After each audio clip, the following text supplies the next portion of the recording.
I called the Marine recruiter. I was like, what's it take to get my ASVAB score?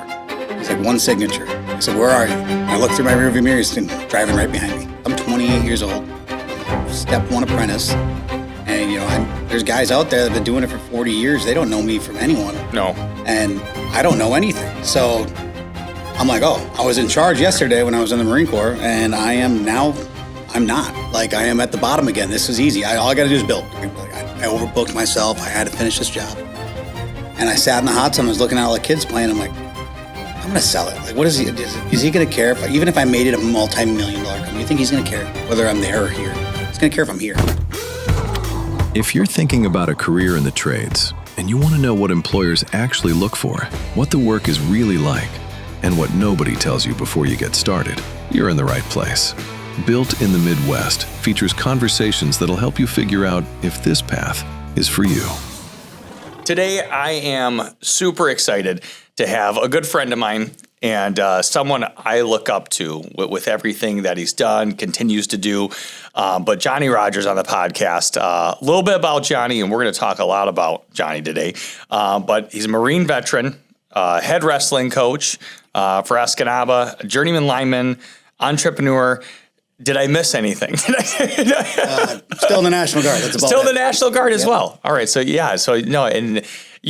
look at kind of your story and everything that you've got to do. And where I really want to begin is in the Marines, because that was right after high school, right? Tell me about your thought process. Did you always want to get into the military, and why the Marines? So it was always the military.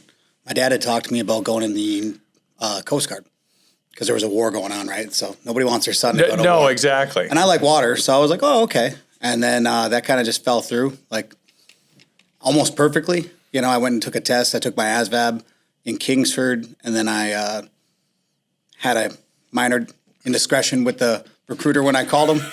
I got the score he told me to get, and then he's like, it's no good. You're going to wait 6 months, and you're from this town. If you wait 6 months, you might just, you might not do what you planned on doing. So I was like, I don't have 6 months, man. I need to leave now, or I'm going to get a full-time job, and I'm not going to pursue this. Exactly. So I called the Marine recruiter. I was like, what's it take to get my ASVAB score?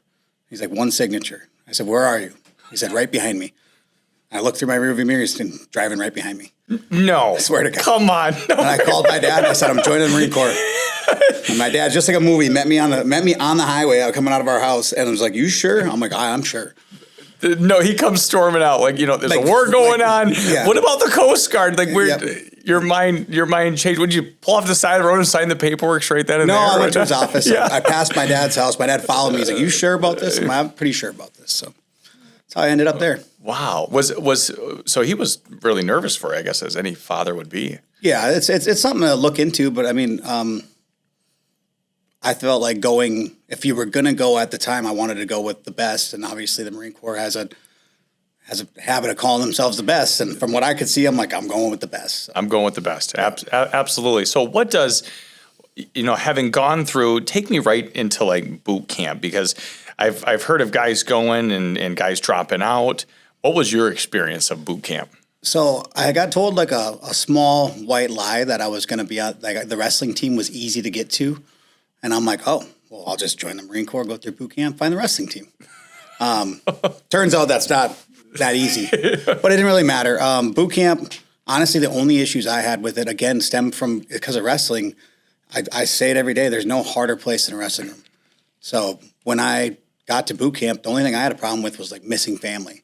Because, I got a really big, really close-knit family. Obviously, our families are kind of intertwined. We've known each other, I've known your wife since childhood. Forever. So probably before I knew her. yeah, since we were kids. And so that was the hardest part, the no cell phone, only writing letters. I've read my letters and I'm like, wow. There was no cell phones? No, not at all. And so it was just snail mail? Just snail mail. And you really see your emotions when you write it. You write one this Friday, and then by the next week, you're further into boot camp, and like you read them after and you're like, wow. Like it's impactful. Yeah. It almost reminds me of Survivor.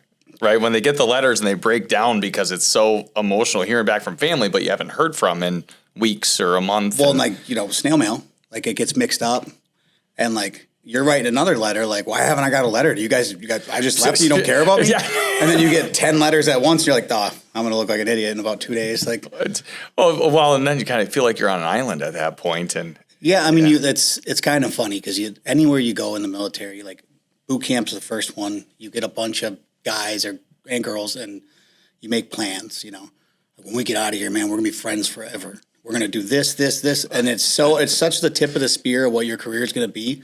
It's fun at the time, but looking back, I mean, I think I ran into 2 guys from boot camp after that, hung out with them, but like all the plans we made were just plans. Oh yeah, exactly. Well, and life changes. Always. Changes. I think of like since I started having kids and my core friend group, we don't get together, but a couple times a year. I mean, it's just if that, right? Right. It's life changes, and things are not the same when you got kids. And now how many kids do you have again? 3. 3 kids, right? Yeah.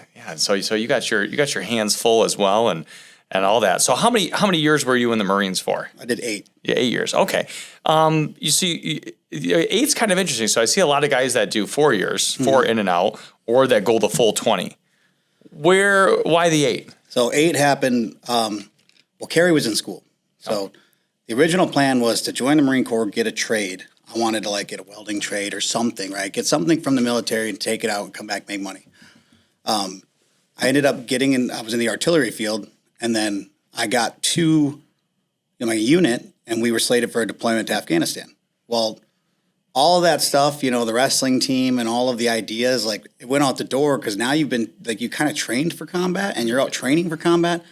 I mean, they always say they want to bring the troops home, but imagine training you do line, your line school. You do your line school for 6 months and never touching a power line. You're like, yeah, I want to go to combat. And that was my plan, was to get basically I wanted to do a combat deployment and a MEU, because the MEU is they call it the 911 of the world. Oh, okay. We have ships everywhere. Yeah. And you go on ship, you go to a lot of places, you do training with other countries or humanitarian stuff if something happens. And that's where you see a lot, right? Absolutely. Now, is there specific places you would go to, or literally you could be all over the world? So the MEUs are numbered, right? So I was on the 31st MEU, and it's based out of Okinawa, Japan. And so you fly to Okinawa, and depending on the rotation, you spend a little more time on the island than you'd really want to, depending on which rotation you're on. But then, we went to Korea, did a big amphibious assault on South Korea, a Mach 1, really with South Korea, kind of flexing on North Korea a little bit, showing what we're still capable of. And it's a big picture. I didn't see the big picture until after the fact, right? I was just doing my job, my part, whatever I was supposed to do. And then you look at it after, and you're like, wow, that was huge. We were side by side with 20 other ships rolling in. It was pretty cool. And a literally mock attack. It's just training. Training. But also, and you were training with South Koreans as well? Yep, we trained with South Koreans. Trained with a lot of militaries.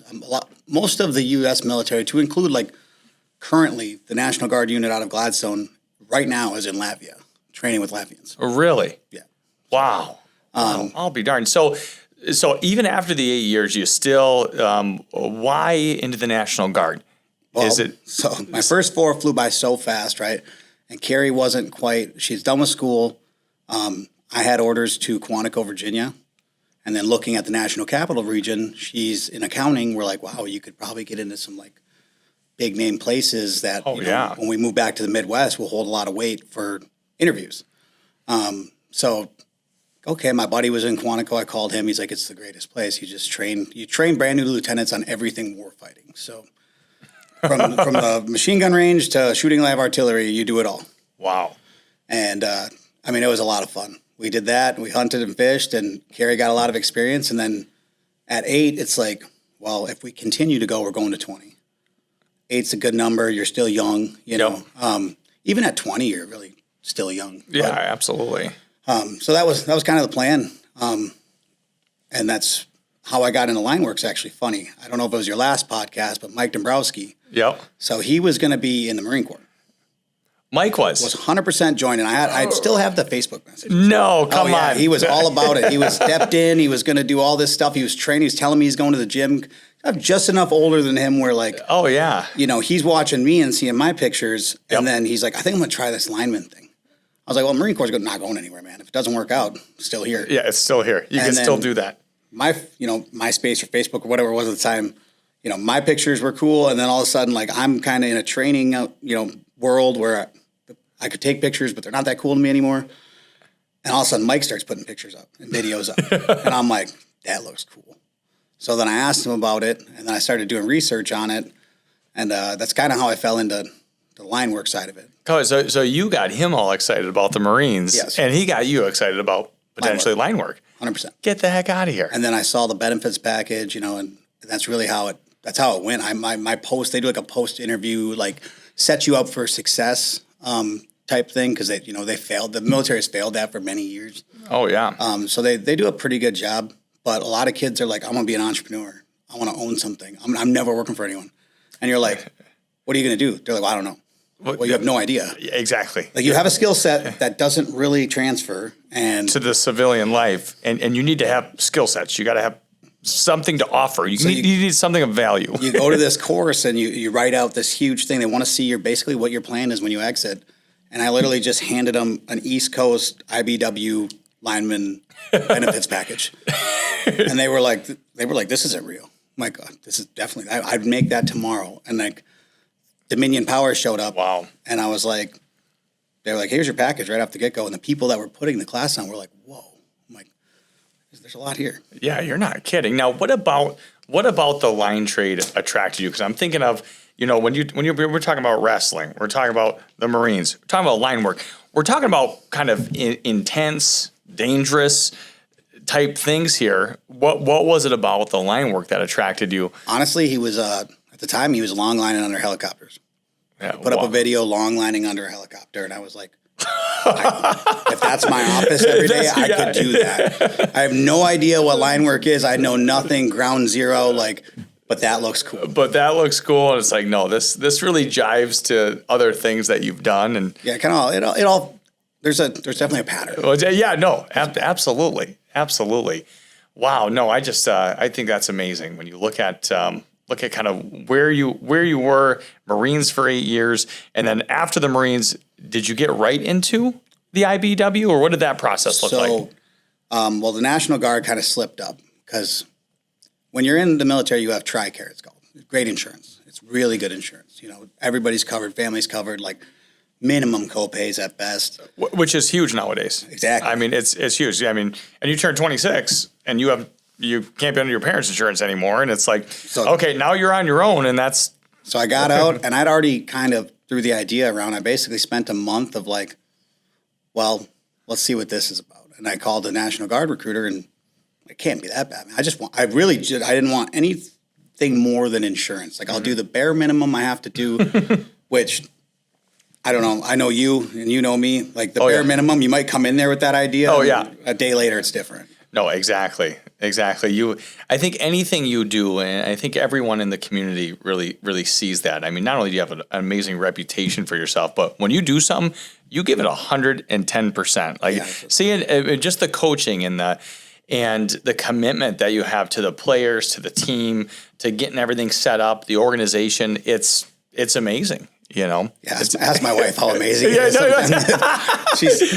She's a saint, obviously, but yeah, it's well, really, and she's got to be, but it's kind of like that teamwork. But you're doing something that honestly, not a lot of young guys are doing, right? And that's one thing. I'm a part of a few different organizations that I help volunteer for, and I'll tell you what, it's hopefully my wife doesn't listen to this, but it's an argue at home, because she's like, oh, you're volunteering for this, I got 4 kids, and it's like. But it's one thing that I really do believe that we have to give back, right? And you look at, I know if I ask this question, you can answer it probably pretty quick, but who was the biggest kind of mentor or coach for you that really helped change your trajectory in life? So I was blessed with having extremely good coaches all the way through. So there's not a singular one, kind of like for linemen, there's not a singular lineman who I emulated, but there's a ton. So for coaches, I had Terry Duvall, Jamie Skorsky, and Dan Flynn, all legendary in their own right for all certain things in Escanaba. Dan Flynn's still involved. He's on the school board. All the time, yeah. I just got an email about him trying to update the like the football facilities, the Igloo. Oh, really? Yeah, and he's reaching out to, a bunch of alumni. And, I got guys I haven't talked to since high school. Wow. In an email chain. This happened like 2 days ago. That's awesome. And Terry Duvall, Terry Duvall's the one who made me know that, like, your body's capable of anything as long as your mind's there. The guy could motivate you to run through a concrete wall. Like, Really? by the time you're done after a 5-minute conversation, like, I can run through that wall. 100%. Like, not even doubt yourself. Now, I don't know Terry. What was he? What did he coach? So he was the varsity wrestling coach for a while. He was okay. Jamie before Sikorsky. Yep. Okay. And then he was the assistant for Jamie for a while. He was the varsity track coach. I don't know if he was ever up at varsity football, but he was a JV football coach. Wow. Excellent. And just could produce. There's a million people. Like, with making a long story short, I have the best wrestler in the nation coming here for a camp, and how I got him was what he did for somebody in 1995. So Terry helped build a guy named Jim Peltier. Jim Peltier went and wrestled for Drake. He wrestled with John Messenbrink. John Messenbrink is now a absolute legendary coach in Wisconsin. Wow. And that's Mitchell's dad. So that's how I made the connection to get, a guy that in Podunk, Escanaba, to get the best wrestler, the Hodge Trophy winner through my coach in high school, who I consider a mentor and a friend. It's wild to have those kind of people in your life. You're not kidding, but it was that impact that he made in 1995 for Jim Peltier. Yep. And Jim messaged me. And Jim remembered it. Yep. He said, what Terry gave me, I will do my absolute best to give back to the sport. Wow. That's a testament to the sport. Really. Yeah, absolutely. It's interesting because I look at my wrestling coaches, and I would say out of all the teachers, mentors, coaches, call them what you want, people that change your life positively, for whatever reason, it's the wrestling coaches that probably did more so than anything. Why is that? Why? I think it's the physicality of the sport plus the mental. I think it's the mental side. You're walking out on a mat to fight another human by yourself. There's not, 11 guys, 10 other guys on a football field that you can blame. The quarterback messed up, the fullback missed it, that guy missed his block. Exactly. It's you and you, and that's it. And that's it. In front of the whole gym, you come to... And everyone's watching. You come to the duels and you see, I got kids out there that have never wrestled in their life, and I told them, you're tougher than a lot, I would say 99% of people just walking out on the mat. Like, yeah. It's really fun. No, it is. It is. And it's, to people out there that are, having their kids thinking about wrestling, or maybe they're too nervous to wrestle or whatever, just to echo what Johnny said, it's in my opinion, it's one of the hardest, if not the hardest sport out there. And I did baseball and football and everything else. But it's the mental side, and it's how you break through those barriers. I'll never forget my first day. We had a bunch of football guys that joined the wrestling team, and coach is like, "Man, I gotta lean some people out here. Like, let's just start running until someone throws up." Yeah.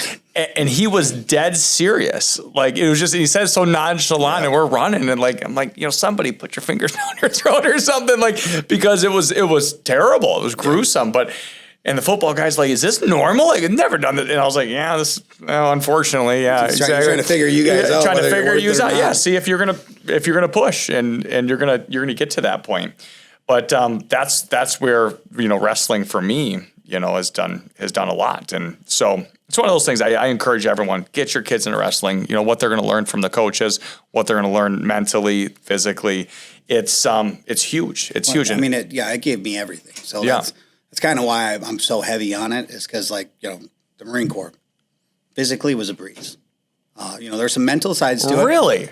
Yeah, physically I had Now there's a lot of people I have talked to that would not agree, but do you think that the wrestling really set you up for the Marines? 100%. Yeah. I didn't go MARSOC or anything. I was artillery. Like, if you can bring it with a truck, but there's a lot of heavy lifting. Absolutely. And then rolling forward, everywhere I've been, getting into the trade. The trade's hard, but it's easy. It was easy to fall in line. When you get somewhere and you're a brand new apprentice, I'm 28 years old. I'm a step one apprentice, and there's guys out there that have been doing it for 40 years. They don't know me from anyone. No. And I don't know anything. So I'm like, I was in charge yesterday when I was in the Marine Corps, and I am now I'm not. Like, I am at the bottom again. This is easy. All I got to do is build. Yep. Just start building. And it takes time. And that's where you first get there, and you, like me personally, I got there, I'm like, I'm gonna build the world. I'm gonna build every power line known to man. And I can't remember who it was. I want to say it was Mike Dombrowski was talking to me. He's like, how you liking it? And I was like, here's my plan. I'm going to build this. I'm going to go, and then I want to do this. No, he's like, oh, you're going to be a super lineman? Like, you're going to be a super lineman? And I sure am. And here I am, doing it all. Years later, I end up working with Mike at the city as a lineman, with once you have kids and all this stuff, like in my head at the time, though, I'm all in. Like, yeah, absolutely. Like same thing, 110% in on line work. And it was, I wouldn't take it away for the world. It's fun out there, but like, I happen to fall into a pretty good spot, being able to work in town, being able to coach, being able to do all the things I do. Absolutely. There's less money, but money's not everything. No. Especially when you have a family. So. Well, especially when you have a family, and especially when you want to give back and coach and stuff like that. And the fact of the matter is there's such a need for that right now. But I want to go back because I think for a lot of people, starting over at 28 essentially, going from essentially to the top to the bottom, how was that? Like mentally, like, that could really negatively impact a lot of people and be tough. Well, and there's guys that I met foremen that were really brash right off the get-go, and then I work with them, and they're like, well, you changed my mind. I'm like, what do you mean? He said he'd get military guys who come in with a chip on their shoulder because, I did all this. And, no offense, not to take anything away from you, but, who cares? Like, yes, you did, but we're not in the setting to sit here and rest on your laurels. We're in the setting to, become a lineman. Like, so you can't dwell on things you did. Otherwise, you're just going to sit in that. Like, wow. Interesting. My take on it. Yeah, no, absolutely. It kind of going back to wrestling a little bit, like that one-on-one, and, it prepared you for that and like that conversation, knowing that you don't have it. And I think a lot of people don't realize that in wrestling. Yeah, you have a team, but it's just you against that other player, and you're beating the hell out of each other. I was the best at taking second. Right? And honestly, I really was. I was not some stud. I was not a very technical wrestler. I've always been just a physical guy. Once I realized that I wasn't super technical, I just spent a lot of time in the gym getting a lot stronger than most. But it was second place all the time. The UP, second place. And it just put a chip on my shoulder. And then I got in the Marine Corps. I got something to prove. I got in the Marine Corps, and I'm like, I will never lose. And so anything it was, I still do it to this day, like PT test for the National Guard. I instantly just make it a competition. And other guys are like, it's not a competition. I'm like, yeah, it is. Yeah, it is. Like, are you faster than me? Then I'm going to beat you. Like, that's... Will I? Maybe, maybe not. But like, my goal is to beat the fastest guy there or do more push-ups than whoever. And it's just...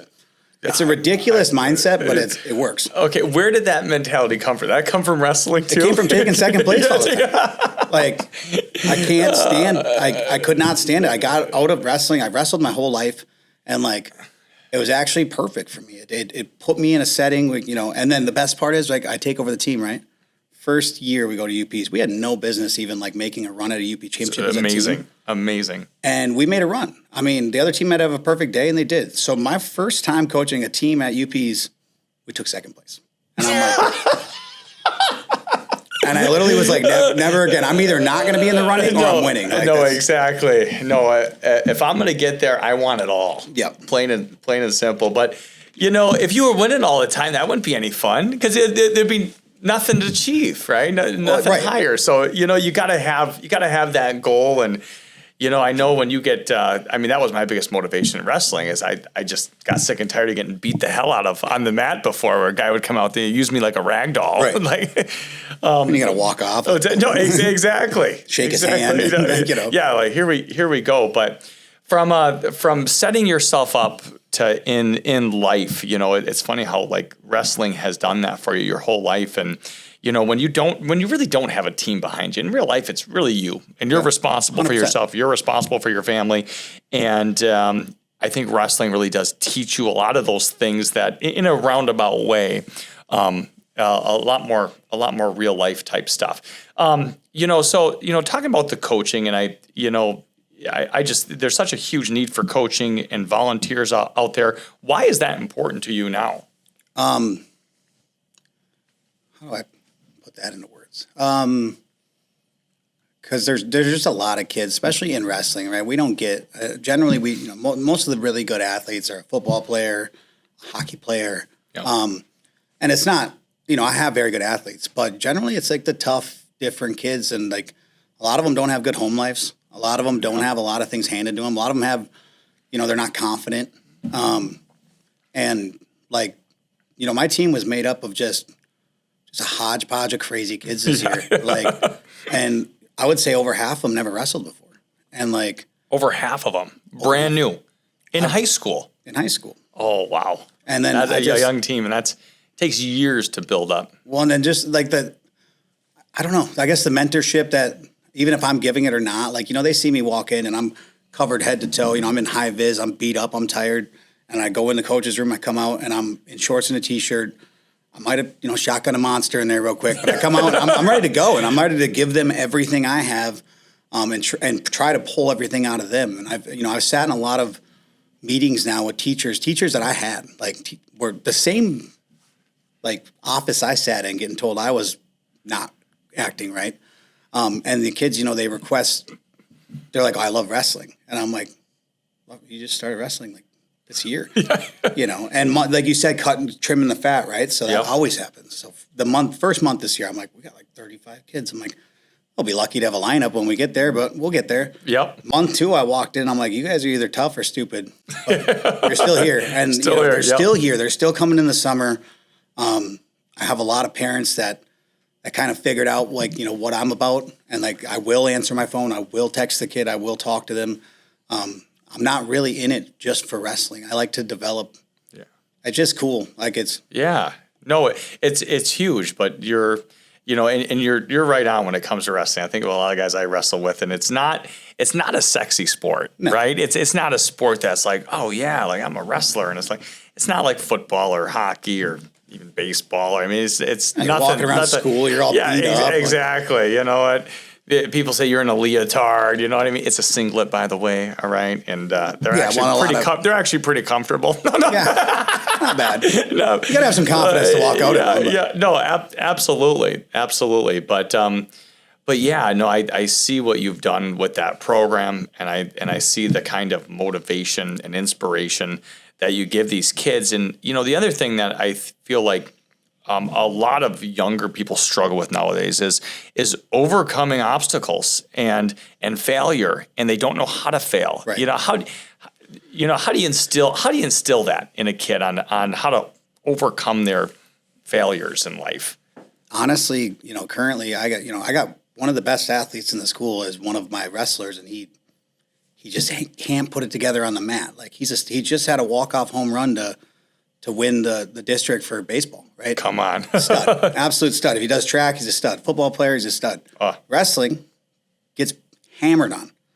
But, there's a light there, and I'm like, just keep going, man. Like, it's going to click. The day it clicks for you, and, like, he's never not been good, you can tell. And it's really angering him. So it's, like, really tapping into, like, his actual grit. Like, wow. For the first time, he's challenged. He's challenged, and he's mad about it. And he shows up, and he shows up, and he shows up, and, like, there's him who's a natural athlete. Then there's the kid who, he's stepping on his own toes. Like, he's not athletic. And, he's just pumped to be there, be part of a team. They all have what they want out of it. And one of the things I do is, like, I'll sit them all down in the beginning of the year, ask what they want out of the sport. If I want to be a national champion in Division I. Okay, well, there's going to be a lot of dark rooms for you with nobody in it. Like, I don't have – it's going to sound bad, but I don't have the ability to get you there. But I can put a bunch of people together that do.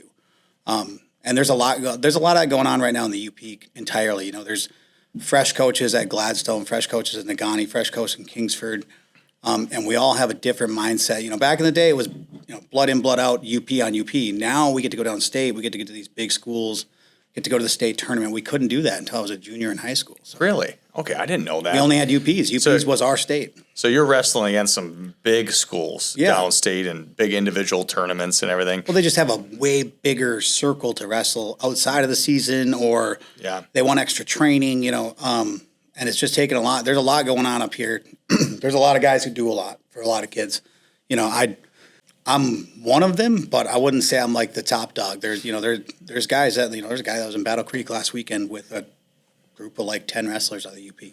Not all his. I think 2 were his. Last weekend. Yeah. In the Still wrestling springtime, freestyle, summertime. Freestyle Greco. So that's one Yeah, thing that's okay. gotten bigger. And wrestling the extra styles kind of gets you into folk style, and Yep. there's a lot to it. Now, is college more of that Greco freestyle? No, college is Wrestling? still folk style, but they keep Okay. changing the rules, so it's getting closer to freestyle.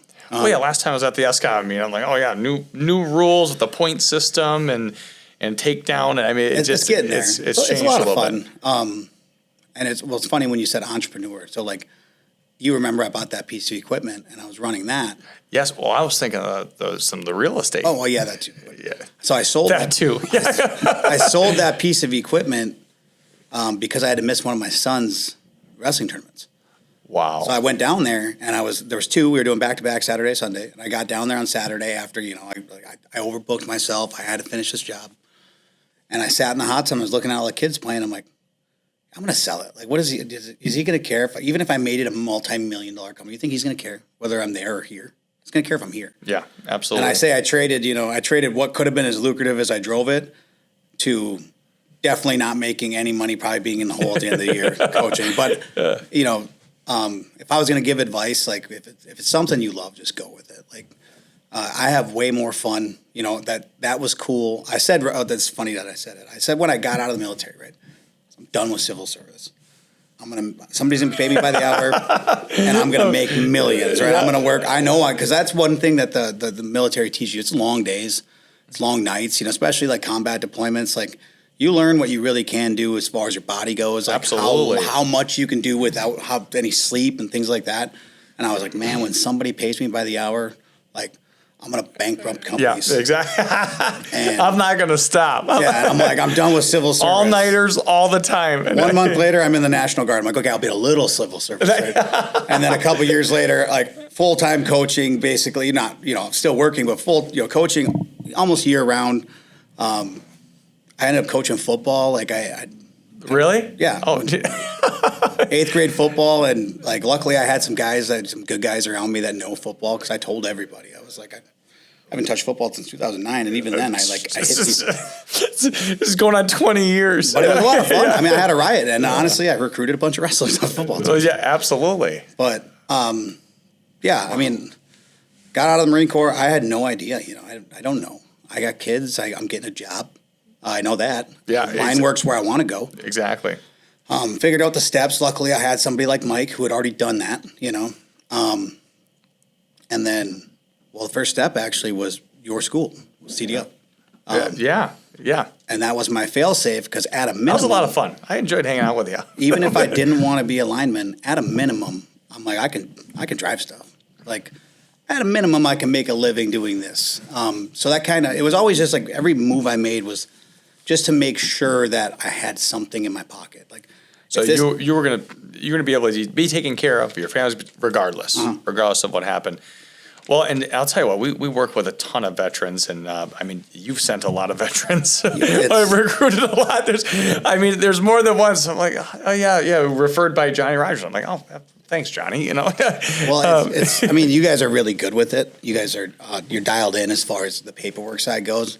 I'm sure that's a testament to your girls in the front there. Oh yeah, no, they're amazing, and you know what, dealing with it, because there's a handful of schools like that don't accept the GI Bill, because it can be a pain in the butt, but. Yeah, at the end of the day, you earned it. Right. You worked for it. You sacrificed your life for it. And so, okay, if we're going to handle a little more paperwork to make that happen, like it's worth it, And there's a way to pave it now, so Ron Portillo, obviously you don't know him yet, but you will. Yeah. So he's in boot camp right now, or basic training for the Guard. Yep. His original plan, he's graduating. Again, wrestlers in the beginning, you're asking what they want to do. And then I was like, hey, what are you doing after high school? He was a senior. I had a stud group of seniors. And he's like, I don't really know. I kind of need some guidance. I'm like, okay, well, what are you trying to do? He's like, I think I want to be a lineman. I was like, well, duh. Like, I can help there. You probably helped motivate him on that. Well, what really motivates too. these young kids is like they dangle the money out there. They don't know really the work behind it. No. But at face value, like the trade's like, okay. Okay. Yeah, I can do that. Well, and it's funny how, kind of going back to the wrestling side, but we've had a lot of wrestlers previous wrestlers come through the line program. Yep. And those are a lot of times your most successful people because it is intense. There's a ton of climbing. You're using a lot of muscles you don't normally use. And not to mention, for whatever reason, why is it wrestlers can get over fears easier than other people? I've noticed that. I don't know. I mean, I didn't think I was afraid of heights either. So, like, you didn't have line school at the time, but Northern did. Yeah. And I went there. I was only there for like a week and a half. Remember you telling me that story, and literally you went, got the call. All right, Well, I'm going to Hell Week. I got my CDL first, right? Yeah. Because they offered through the school and stuff, and I was basically trying to do as least time in Northern as I could. I wasn't a traditional student. No. I was at home. I'm driving up there every day. Well, and you had a family at this point too, Yep. so you wanted to be in and out as quickly as possible. So it made the most sense to use my GI Bill like right away. Yep. Get into lines or get into CDL school. Got my CDL. Plus, I think they were doing like a B or something up there, and I'm like, no, I want a full A, just in case. No restrictions. Yeah, Nothing. if it doesn't pan out, I want to be able to do something. So then I went up there for line school, and veterans preference is how I got bumped to the head of the line from Mo Valley.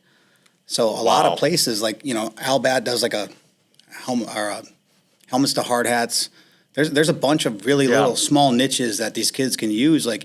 So that's what Ron's doing, right? That's his plan anyway. Plans change, but it's a great plan, and it minimizes his out of pocket cost too. I mean, that was his big thing. Like I know, like we work a lot of veterans, and they just love it. Doesn't cost them anything per se, you know what I mean? And yet they're able to hit the ground running in a relatively short amount of time because a lot of them tell me the same thing. They're 24, 25, 26, whatever.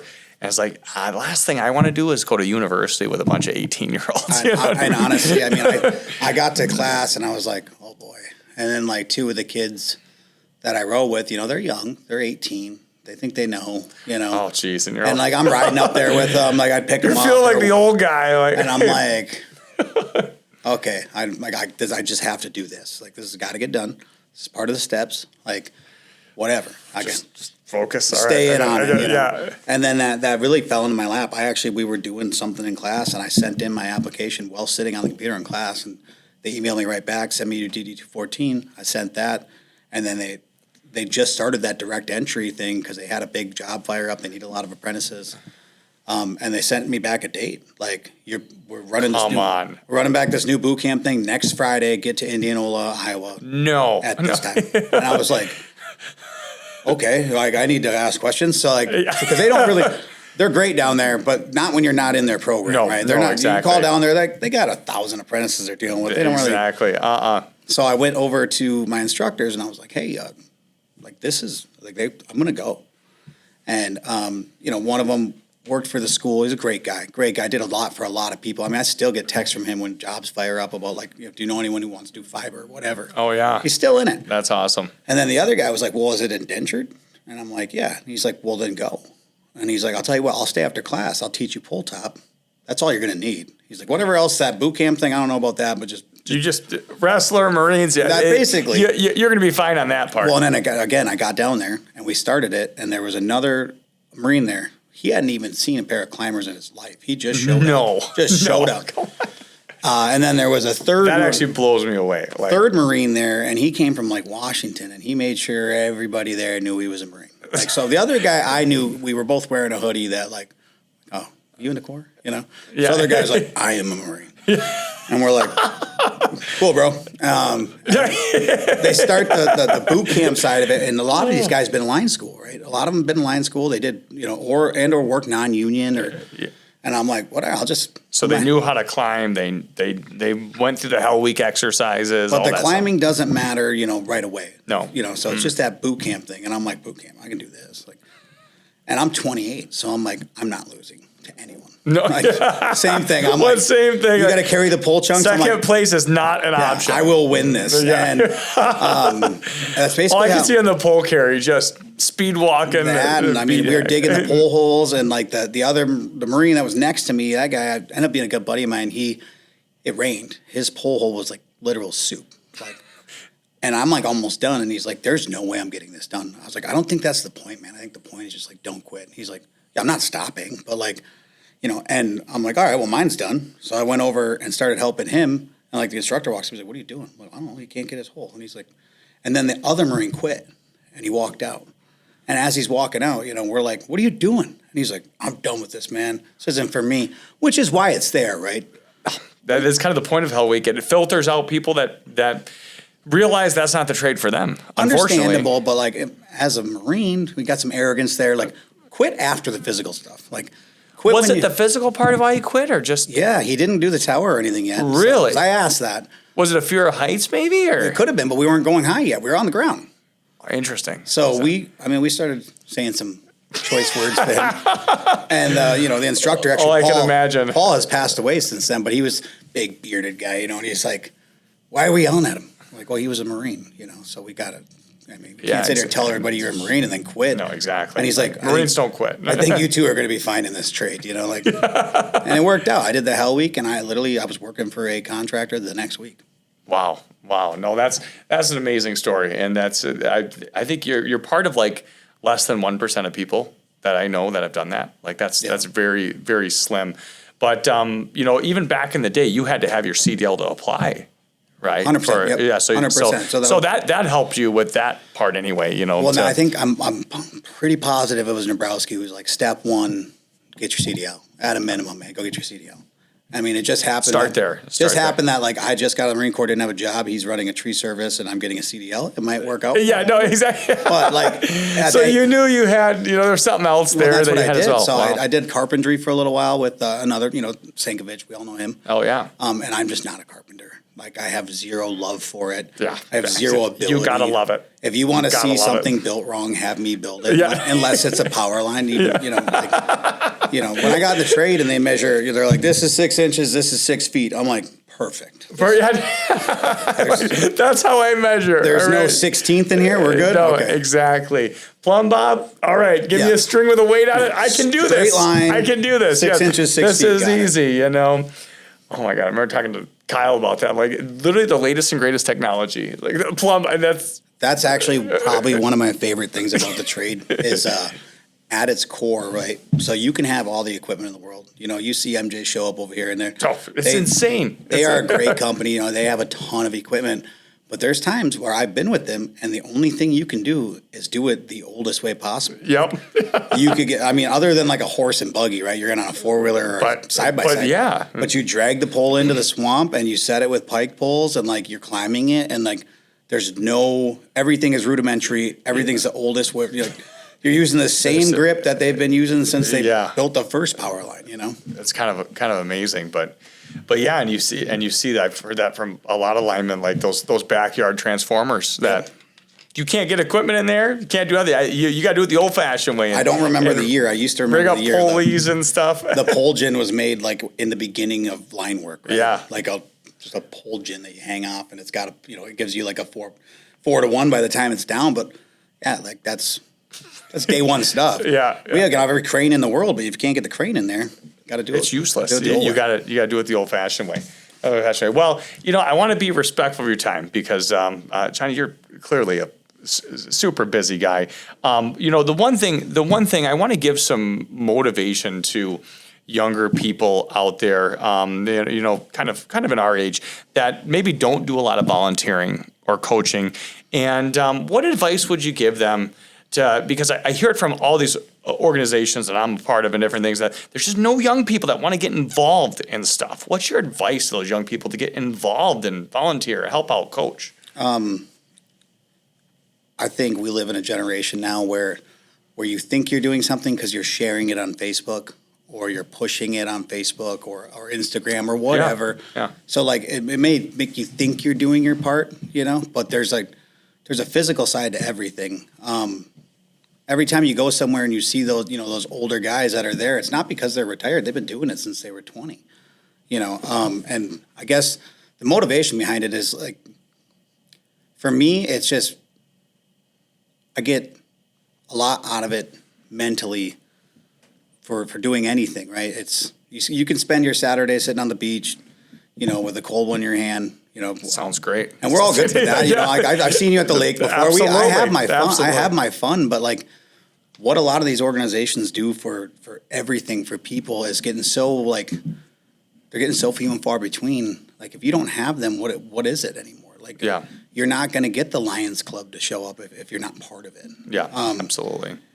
Mine happens to be coaching, and I come from youth wrestling, and you've been there. Oh yeah, it's awesome. I got to help Danny a handful of times this year, and I was blown away by how many kids showed up. You know, my son was really nervous at first. You know, we didn't go any meets, but we just did the practice, and he loved it. And I said, in the back of my mind, I'm like, well, you're not getting a choice, you know, as you get older. But there's a whole, but yeah, it's awesome. There's a whole group of people there that like our board have been doing it for 20 some years. Wow. And like we have some of us that will step in, but like it's just, you know, they're reluctant because they've seen people come and go that you know, they'll give 5 years, which is fine. Like if that's all you can give, that's okay. But like you can't run very successful big things if you don't put the real time in. And volunteering at the smallest level or the biggest level is what it's about. Like if your kid's in a sport, like I say it now actually. So I coached and like I've said it a million times. I'm like, why am I the coach? Like you know, there's got to be like 10 dads here. Like where are they? Like I don't know any more than them. Wrestling. I don't even know that much for wrestling. But like for like football, and I'm like, you know, there was a group of like 5 the one year. Where is everybody else? Where are they? Yeah. Even if you don't know, like hold the pad. You know, I guarantee you know more than you think about anything you're doing. Like exactly. That's really the motivation. Like I think people just get scared because they don't know about it. And it's really easy to say like, oh, I shared that or I did that. You know, I pushed that or I donated to it. That's a big one. And yes, donations are great. They're great. But you know, money and time, time is by far the most value of anything 100%. that you can give. There are some giant families in this town that I will say make sure, you know, like at a minimum, make sure things are funded, you know, but like throwing $5 in a bucket versus standing there for an entire day and collecting that money. Yeah, it's like, so different. It's you know, totally different. You know, so no, I appreciate that, and I definitely echo that. That's just important. I was actually I was talking about this class because I just emceed UP Whitetails here, the spring banquet, and I was like, you know, just out of curiosity, when's the last time any of you guys did any volunteering? You know, and literally one guy raised his hand, and I'm like, man, you guys are 18, 19, 20 years old. I was like, you know what? It feels good. And then you're complaining that you have nothing to do on the weekends. I was like, give back to somebody else. Help coach. Help go to St. Vincent de Paul. Go something like, you know, there is something about helping other people in your community. And then you start making those connections. I was just going to say, the other one is networking. Yes, it's networking huge. Networking is huge. You know, I know you have a good voice for a microphone. And I was thank you. I'm trying to dress up, you know, like, I can't announce the kids coming in and coach wrestling, right? And I want to make it an event for them. I want to make it big. Like I want to make the Elks have a huge, you know, and that's another organization that does a ton, the Elks. Yeah. But their tournament, I want to make a big finals. I want it to be a big deal. I want, you know, and then that's build up that energy and that. So the beginning was reaching out to you, and you know, I know you're a busy guy. And you're like, absolutely. But I love stuff like that. Right. And you're literally talking about my number one sport, my favorite sport, which is wrestling. Like you, perhaps I took a lot of second places. You know what I mean? You know? But none of that matters. Like it doesn't. But I really believe it made me who I am today. Mm-hmm. And it's something that I push on my kids and I push for everybody because I know the benefits of it. And there's not a sport that you're going to want to quit more than wrestling. No, and you're not. But you're going to want to quit everything. Like you're going to come, even line school. You know, you're going to come here. There's going to be days where it's hard, it's tough. You're going to do a test. Everything's going to test you. Everything. Absolutely. And like again, volunteering will get you into some situations you never knew you were even capable. No. of.